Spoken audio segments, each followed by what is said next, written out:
अस्सलाम वालेकुम dear students. तो आज हम इस लेक्चर में यूनिवर्सिटी ऑफ लड़कॉन के बारे में डिस्कस करेंगे। सेकंड राउंड की एडमिशन ओपन हो चुकी है। इनसे रिलेटेड अगर कोई क्वेश्चन हो तो लाजमी पूछ लीजिएगा कमेंट बॉक्स में। तो हम डिस्कस में ये जो इस वीडियो में ये डिस्कस करने वाले हैं कि सेल्फ फिनांस पे कैसे अप्लाई करना है, और जो सेकंड फेज में कौन से डिपार्टमेंट की सीट्स खाली हैं, इससे के उनमें जो इसकी लास्ट डेट क्या अप्लाई करने की, और किस डिपार्टमेंट सीट्स खाली है सेकंड फेज के लिए, और किस डिपार्टमेंट की एडमिशन ओपन की है सेकंड फेज के लिए, और सल्फरेंस के लिए कैसे अप्लाई करना है, लास्ट डेट अप्लाई किया है, टेस्ट जो उसकी अप्लाई करने की, और एटी टेस्ट कब है, और जो है सीपीएन फार्मूला क्या है, और टेस्ट पैटर्न क्या है, आज चीजें हम इस लेक्चर में डिस्कस करेंगे। अच्छा, are or admission are open for 2025 best phase 2 undergraduate program on merit by electronics की कुछ सीट्स खाली हैं, एंड मैकेनिकल की भी कुछ सीट्स खाली हैं, बीएड 4 ईयर प्रोग्राम की भी कुछ सीट्स खाली हैं, अकाउंटिंग एंड फाइनेंस मैथमेटिक्स की भी सीट्स खाली हैं, BS mathematics, BS public administration, BS economics and agriculture science की भी सीट्स खाली हैं। अच्छा, ये प्रोग्राम जो है वो सेल्फ फाइनेंस पे ऑफर हो रहे हैं। ये प्रोग्राम जो है सेल्फ फाइनेंस पे ऑफर हो रहे हैं भाई। Civil engineering, computer science and artificial intelligence, software engineering and BBA. ठीक है, ये प्रोग्राम जो है वो सेल्फ फाइनेंस पे ऑफर हो रहे हैं। सेल्फ फाइनेंस की कितनी फीस है वो भी मैं बता देता हूँ। Admission form available in the admission branch main campus airport allowed करो। ठीक है, तो उसकी जो है वो एडमिशन जो है आप लोगों की वेबसाइट पे ओपन है। ठीक है, इसकी वेबसाइट पे आपको अप्लाई कर सकते हैं, वेबसाइट के थ्रू आप अप्लाई कर सकते हैं। एंड इसकी लास्ट डेट जो है वो 17 अगस्त लास्ट डेट है अप्लाई करने की। ठीक है, इंटरेस्टेड कैंडिडेट्स में अप्लाई बाई थ्री। अच्छा, ये इसके 3000 इसकी फीस है। ठीक है, चालान की। अच्छा, एंट्री टेस्ट जो है आप लोगों की 30 अगस्त पे है, 8 मंथ 2025 के आप लोगों की जो है वो टेस्ट होगी। ठीक है। अच्छा, एंड अच्छा, अगर कोई क्वेश्चन वगैरह हो तो आप लोग इनसे बात कर सकते हैं। ठीक है, अगर कोई इशू आ रहा है, कोई भी बात इंफॉर्मेशन चाहिए तो इनसे इन पे कांटेक्ट कर सकते हैं, आप लोगों को बता देंगे। अच्छा, जो फर्स्ट राउंड राउंड वन में जो एमसीक्यूज आए हुए थे, जो राउंड वन हुआ था, और मैंने एमसीक्यूज कलेक्ट किए थे राउंड वन के, तो वो मैं इंशाल्लाह आप लोगों को जल्दी आप लोगों तक पहुंचाऊंगा। ठीक है, तो इस पे भी मैं वीडियो इंशाल्लाह जल्दी अपलोड कर दूंगा। एंड कह रहा है क्या कहते हैं, the candidates having secret lesson. अब जो स्टूडेंट्स इंट्री टेस्ट में 30 से लैक्स में से लेस मार्क्स उठाएगा तो shall not be eligible for admission in the university. भाई वो एलिजिबल नहीं होगा इसमें यूनिवर्सिटी में एडमिशन लेने के लिए। अच्छा, in valid a valid email address and mobile number and mandatory to complete registration. भाई आपको जैसे आप एडमिशन फॉर्म फिल करेंगे ना, आप लोग एडमिशन फॉर्म फिल करेंगे तो याद रखिएगा आपको उसमें एडमिशन फॉर्म फिल करके वक्त आपको ईमेल एंड जो मोबाइल नंबर, ठीक है, फोन नंबर आप लोगों को वहाँ पे करेक्ट देने हैं। ठीक है, मीन्स के आप लोगों के जो ऑलरेडी जो आप यूज कर रहे हैं नंबर को, तो आप लोगों को वो फॉर्म में यूज करने हैं नंबर। ठीक है, the candidates are required to deposit registration admission processing fees. आप बैंकिंग के भी थ्रू, मोबाइल की बैंकिंग के थ्रू भी आप अप्लाई कर सकते हैं। रिलीवेंट अकाउंट जो ये अकाउंट नंबर गिवन है।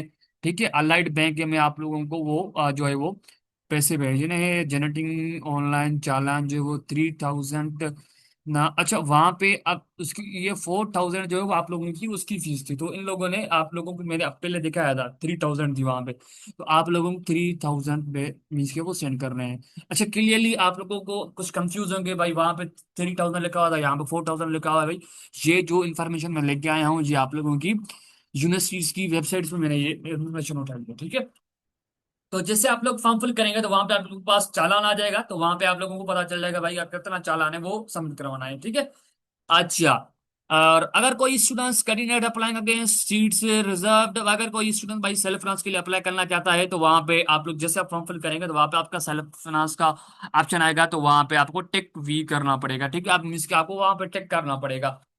एंड तो उसके बाद चालान का वहां पे भी आ जाएगा सेल्फ फाइनेंस का भी, तो वो भी आपको डीटी बनवानी पड़ेगी। अगर आपको देखें, अगर आपको सेल्फ फाइनेंस के लिए अप्लाई कर दिया, अगर आपको मेरिट पे सीट्स मिल रही है तो मीन के तो सेल्फ फाइनेंस की आपको फीस मीन्स के आपको रिटर्न हो सकती है। अगर आपको मेरिट पे सीट चाहिए तो आपको मेरिट वाला डिपार्टमेंट मिल रहा है, तो अगर वही चाहिए तो सेल्फ फाइनेंस से अप्लाई किया था, अगर वो आपने फीस पैसे भी दे दिए थे तो फिर आपको वो वापस हो सकते हैं, रिटर्न हो सकते हैं। ठीक है। अच्छा, Pre-admission entry test slip will be sent to all eligible candidates on the given email address। आपने जो भी ईमेल एड्रेस दिया था एंट्रेंस इन द सेंटर, भाई आपको वहां पे आ जाएगी। ठीक है, तो वहां से आपको वहां से डाउनलोड करना पड़ेगा। आपको ईमेल एड्रेस स्लिप जो है आप वहां से डाउनलोड करना पड़ेगा, वहां पे आएगा। यहाँ जो है आप लोगों को जहां से आपने फॉर्म फिल करेंगे तो आपके आप लोगों के पास पोर्टल बन गया होगा। ठीक है, पोर्टल बनेगा तो वहां से आप लोग डाउनलोड कर सकते हैं। ठीक है, वहां पे आप लोगों का जो एडमिट कार्ड है, एडमिट स्लिप का वहां पे ऑप्शन होगा, या एंट्री टेस्ट स्लिप का वहां पे ऑप्शन होगा, उसको डाउनलोड करना पड़ेगा। उसको प्रिंट करवाना पड़ेगा आपको, एंट्री टेस्ट वाले दिन लेकर जाना पड़ेगा। ठीक है, तो वो जरूरी नहीं है तो कि आपको प्रिंट जो है ब्लैक एंड व्हाइट कराएं कलरफुल कराएं, वो आप पे डिपेंड है।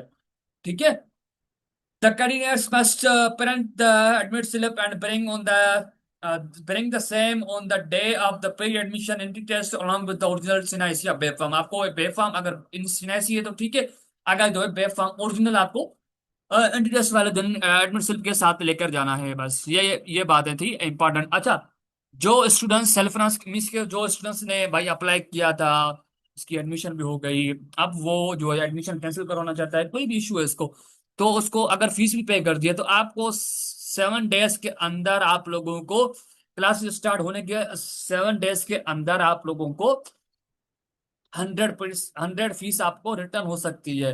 ठीक है, अगर आपको 8 to 15 डेज में आप जो है क्लासेस के जो है वो यूज अब मिस के आप रिटर्न करना चाहते हैं फीस, तो वापस कर लेना चाहते हैं तो आपको 50% जो रिटर्न होगी। अच्छा, आप 16 डेज के बाद जो है आप लोग क्लासेस के 16 डेज के बाद स्टार्टिंग के बाद आप जो है लेना चाहते हैं फीस, तो आपको 0 फीस रिटर्न होगी। याद रखिएगा, रिटर्न फीस आपको 0 रिटर्न फीस होगी। There shall be no refund of self-finance fees after submission processing over। अगर प्रोसेस खत्म हो जाएगा, आपने सेल्फ फाइनेंस की फीस आपने पे कर दी है, तो आपको रिटर्न नहीं हो सकते। बट आपको मेरिट पे डिपार्टमेंट मिल रहा है, अगर आपको मेरिट पे डिपार्टमेंट मिल रहा है तो फिर आपको एडमिशन फीस रिटर्न हो, मीन्स कि आपको मेरिट वाला डिपार्टमेंट चाहिए तो फिर आपको सेल्फ फाइनेंस वाली फीस रिटर्न हो सकती है, वरना रिटर्न नहीं होगी। याद रखिएगा। ठीक है, ये काफी स्टूडेंट्स गलती करते हैं। अच्छा, जो students faculty of engineering science and technology के लिए अप्लाई करना चाहते हैं, तो उसके बाद फिजिक्स से भाई 25 MCQs आएंगे। जो स्टूडेंट्स ने जिस केमिस्ट्री के अगर केमिस्ट्री पढ़ा है तो उसके 25 MCQs आएंगे। अगर केमिस्ट्री नहीं पढ़ा है, तो अगर आपने कंप्यूटर पढ़ा है तो आपके पास 25 MCQs आएंगे। ठीक है, बायोलॉजी पढ़ा है तो आपके 25 MCQs आएंगे। अगर आपने मैथमेटिक्स पढ़ा है तो आपके पास 25 मैथमेटिक्स के आएंगे। ठीक है, तो वो आप लोगों की इंटरमीडिएट की बेस पे आपको टेस्ट वो टेस्ट MCQs बनाएंगे। ठीक है, फर्स्ट ईयर विंटर को आपको बुक को जो किताब है आप लोगों का जो बुक है, ठीक है, तो वो उसको आपको अच्छे से पढ़ना पड़ेगा। ठीक है, जो students faculty of engineering and technology में अप्लाई करना चाहते हैं उनके लिए ये है। और आप लोगों के पास इंग्लिश एंड जनरल नॉलेज के आपके पास 25 MCQs आएंगे मिला के। ठीक है, आपके भाई 30-80 रेशियो जो होगा आपका इंग्लिश का होगा, एंड 20 रेशियो जो आप लोगों का जीके का होगा। मीन्स की जीके के थोड़ा कुछ कम एमसीक्यू होगा। टोटल आप लोगों के पास 100 MCQs होंगे, और आपके पास टेस्ट में टोटल 60 मिनट होगा। ठीक है, अच्छा, और उसके अलावा जो है भाई faculty of social science, humanities and management science and commerce and natural science में जो स्टूडेंट्स अप्लाई करना चाहते हैं, तो उसके बाद इंग्लिश के भाई 30 MCQs होंगे, एंड जनरल नॉलेज में जीके में 20 MCQs होंगे, और बायोलॉजी के अगर बायोलॉजी पढ़ा है तो आपके 30 MCQs होंगे। अगर मैथमेटिक्स पढ़ा है तो 30 MCQ मैथमेटिक्स के होंगे। अगर कॉमर्स पढ़ा है तो आपके पास कॉमर्स के 30 MCQs। अगर आपने कंप्यूटर पढ़ा है तो आपने ये तीनों नहीं पढ़ा, अगर आपने कंप्यूटर पढ़ा था आपके पास 30 MCQs कंप्यूटर के होंगे। अगर आपने फिजिक्स पढ़ा है एंड केमिस्ट्री पढ़ा है तो आपके पास दोनों को मिला के 20 MCQs आएंगे। केमिस्ट्री एंड फिजिक्स के दोनों को मिला के आपके पास मीन्स के 10 MCQs इंग्लिश मीन्स के फिजिक्स के होंगे, और 10 MCQs केमिस्ट्री के होंगे। टोटल आप लोगों के पास 100 MCQs होंगे। याद रखिएगा, और 60 मिनट होगा टेस्ट का। ठीक है, अच्छा, जो students faculty of agriculture science and technology में अप्लाई करना चाहते हैं, तो उनके बाद भाई 25 MCQs फिजिक्स के होंगे, एंड सॉरी 25 फिजिक्स MCQs होंगे। एंड अगर आपने केमिस्ट्री पढ़ा है तो आपके पास केमिस्ट्री के आपके पास अगर केमिस्ट्री पढ़ा है तो आपके पास 25 केमिस्ट्री के आएंगे। अगर फिजिक्स पढ़ा है तो आपने 25 MCQs फिजिक्स के आएंगे। ठीक है, तो अगर हर स्टूडेंट ने पढ़ा होगा जो है अगर आपने केमिस्ट्री नहीं पढ़ाया तो आपके भाई 50 MCक्यू आप लोगों के पास 50 MCक्यू आप लोगों के पास फिजिक्स के आएंगे, ठीक है। फिजिक्स के MCक्यू आप लोगों के फर्स्ट ईयर अटक में से आएंगे, ठीक है। और अगर आपने बायोलॉजी पढ़ाया तो आपके पास 25 MCक्यू बायोलॉजी के आएंगे। अगर बायोलॉजी नहीं पढ़ा, अगर आपने मैथमेटिक्स पढ़ाया तो आपके पास 25 MCक्यू मैथमेटिक्स के आएंगे, ठीक है। और जनरल नॉलेज एंड इंग्लिश के आपके भाई देखिए 30 जो 80% आपके पास इंग्लिश के MCक्यूज आएंगे और 20% आपके जीके के MCक्यूज आएंगे, ठीक है। टेस्ट में टोटल 100 MCक्यूज होंगे एंड 60 मिनट होगा आपके पास टेस्ट में। अच्छा, ये CPN फार्मूला है। मैंने आपको बताया था भाई, आप लोगों को कम से कम एटलीस्ट आपको 30 मार्क्स जो टेस्ट में, इनकी टेस्ट में आपको उठानी है। अगर आपने 330 से लेस उठाई है मार्क्स, तो फिर आपके भाई वो एलिजिबल नहीं है एडमिशन लेने के लिए, ठीक है। आपकी मेट्रिकुलेशन मीन्स कि आप मैट्रिक की आपके पास 0.1% काउंट होगा। मीन्स कि आपको जो भी मैट्रिक की परसेंटेज उसको आप 0.1 से मल्टीप्लाई करें। एंड जो इंटरमीडिएट, अगर आपका इंटर का रिजल्ट आ चुका है, आपके पास रिजल्ट परसेंटेज आपको मिल चुकी है, आपको पता है ये परसेंटेज है, तो उनको आप 0.3 से मल्टीप्लाई कीजिए। अगर आपके पास इंटर का रिजल्ट नहीं आया है, अगर आपको रिजल्ट नहीं पता, मीन्स कि आपको परसेंटेज नहीं पता इंटर की, तो आप फर्स्ट ईयर की आपकी जो परसेंटेज है उसको आप मल्टीप्लाई करेंगे 0.3 से। एंड जो आपने टेस्ट में स्कोर उठाया था उसको आप मल्टीप्लाई करेंगे 0.3 से। अलग अलग मल्टीप्लाई करने के बाद जो भी इसको मल्टीप्लाई करने के बाद जो भी आपको आंसर आएगा, ठीक है, तो उनको आप तीनों को आपस में लास्ट में ऐड कर दें, ठीक है। लास्ट में आप तीनों को ऐड कर दें, जो भी आप लोगों का आंसर आएगा वो आप लोगों का ओवरऑल CPN मीन्स क्या, ओवरऑल आपका CPN बन चुका है, ठीक है। अच्छा, यह सेल्फ फाइनेंस की फीस है भाई। The study faculty of engineering science and technology की भाई self finance fees for engineering, civil engineering के लिए, electrical, mechanical, electronics and engineering की, electronics engineering, mechanical engineering, electrical engineering की भाई, सॉरी, सिविल इंजीनियरिंग के लिए आपको 8 लाख जो है वो 8 लाख फीस है सेल्फ फाइनेंस की, ठीक है, सिविल इंजीनियरिंग के लिए। Electrical engineering, mechanical engineering, electronics engineering की 4 लाख फीस है। सेल्फ फाइनेंस पे अप्लाई कर रहे हैं, सेमेस्टर फीस आपको अलग पे करनी पड़ेगी, एडमिशन फीस अलग पे करनी पड़ेगी, ये सिर्फ आपको सीट के पैसे हैं, ठीक है। Self finance fees for UDP civil engineering भाई, ये कोई एक डिपार्टमेंट है, अगर वो चाहिए तो उसकी 10 लाख उसकी फीस है, ठीक है।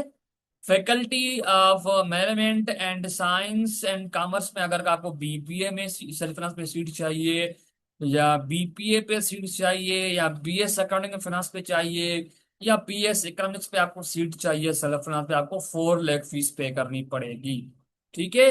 अच्छा, बातें समझ में आ रही हैं या ऊपर से जा रही हैं? अच्छा, BS अगर आपको कंप्यूटर साइंस चाहिए तो इसकी तो एडमिशन हो BS साइंस की है। अगर BS कंप्यूटर साइंस हो आपको डिपार्टमेंट चाहिए सेल्फ फाइनेंस पे। अगर BS सॉफ्टवेयर इंजीनियरिंग चाहिए या BS आर्टिफिशियल इंटेलिजेंस चाहिए तो आपको 5 लाख फीस पे करनी पड़ेगी। और BS मैथमेटिक्स में आपको चाहिए सेल्फ फाइनेंस पे 4 लाख आपको फीस पे करनी पड़ेगी। Faculty of social science and humanities आपको अगर BS इंग्लिश लैंग्वेज लिटरेचर में चाहिए या B.Ed में चाहिए सेल्फ फाइनेंस पे, तो आप लोगों को 4 लाख फीस पे करनी पड़ेगी, ठीक है। तो अब हम यहाँ पे वीडियो को एंड अप करते हैं। इनसे रिलेटेड अगर कोई क्वेश्चन हो तो लाजमी पूछ लीजिए कमेंट बॉक्स में। सब्सक्राइब भी नहीं करते यार चैनल को, सब्सक्राइब किया करें चैनल को। अल्लाह हाफिज।